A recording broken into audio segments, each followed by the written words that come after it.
Thank you for calling me back, Dr. Sullivan. Last night, my friends and I went to Redemption House,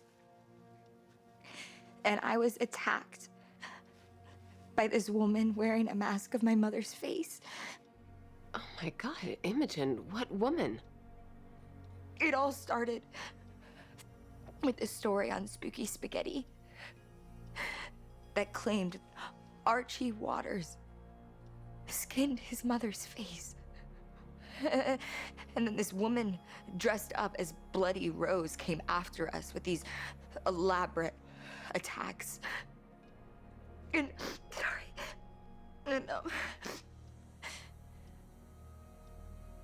and I think it's you. Me?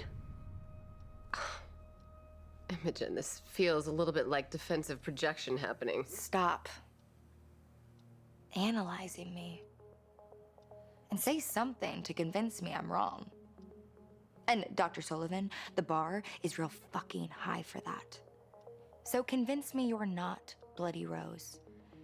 Because how else do we explain your connection to the story? And there has to be one. I can tell you a story about the Bogeyman. Okay.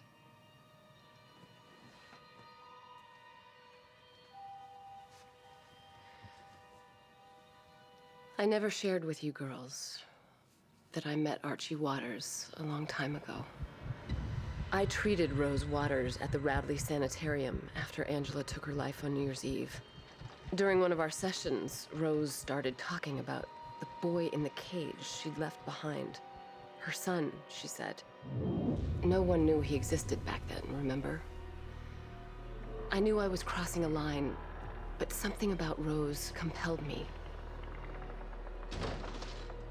The house had fallen into disrepair. I found a cage where Rose said it would be. But whoever had been in it had somehow managed to escape. What I saw that day wasn't a boy. He was a feral creature. That was Archie Waters. And by the time I did call the police a couple of days later, there was no sign of a boy. He'd fled. Years passed, the Radley closed, Rose Waters was discharged. I moved on with my life. But then I couldn't shake the feeling that he was out there, following me. Didn't matter where I went, what town I moved to. Archie Waters was your boogeyman. There's more. I had a son, Sebastian. When he was about your age, he went out for a jog one night at dusk.